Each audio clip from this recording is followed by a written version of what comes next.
Super Random Japan. Nani? As I work on updating, adding to, and combining my previous videos in my Japanese Idol series, I realized I missed an important part, the beginning of it all. Sure, I mentioned the birth of the term idol and talked more about individual idols and whatnot, but not the movement itself.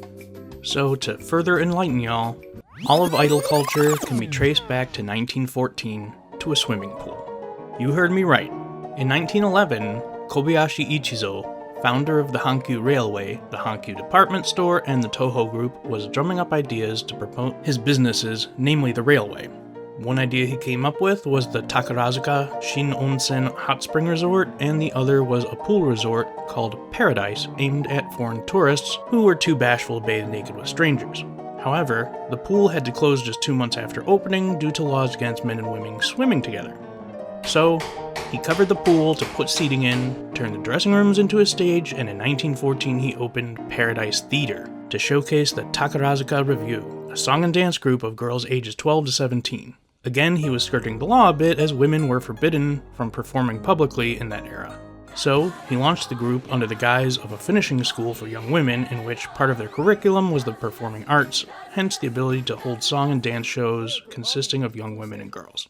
By 1934, the company was popular and large enough to open their Daigekijo, or Grand Theater, which was renovated in 2001, and in which they have consistently held performances for over a century now, celebrating their 100th year anniversary in 2014, and still perform to this day, but not in the way most modern idol groups do.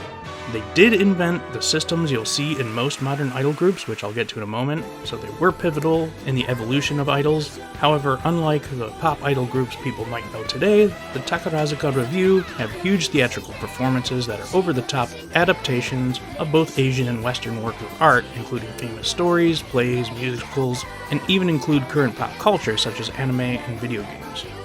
The group does still consist of only women, even for male roles. Both gender roles are assigned upon completion of their training, and they remain in those roles throughout their career, including those who are playing men cutting their hair short and speaking with male dialects, etc. These otokoyaku, as they're known, have their own cult following in many cases. Despite seeming a lot different than modern pop idol groups, most of the tropes of idol groups you see today, and that I discuss in my other videos, can all be traced back to the Takarazuka Revue. From auditions and graduations and separate subgroups, to strict rules against dating and the promotion of new members, etc., the group has been performing for so long it's nationally and even internationally known, and essentially it's its own form of entertainment. The infamous Johnny Kitagawa, father of all Japanese boy bands himself, stated that he used the group as a template for his business. And as you can see, in the J-pop culture, and as I discuss in my other videos as well, almost everything successful about the idol industry has continued to this day. And while this explains the model of idol groups, the term idol, as well as the history of the industry and individual artists, types of idols, etc., are all covered in the rest of my idol series. And as I stated at the beginning of the video, I'm in the process of updating and combining my series on the history of Japanese idols, so for more videos on idols or just Japanese culture, news, reviews, and random Japanese stuff, please like, subscribe, and ring the notification bell. Anyway, that's all for now. Thanks as always for watching. Later.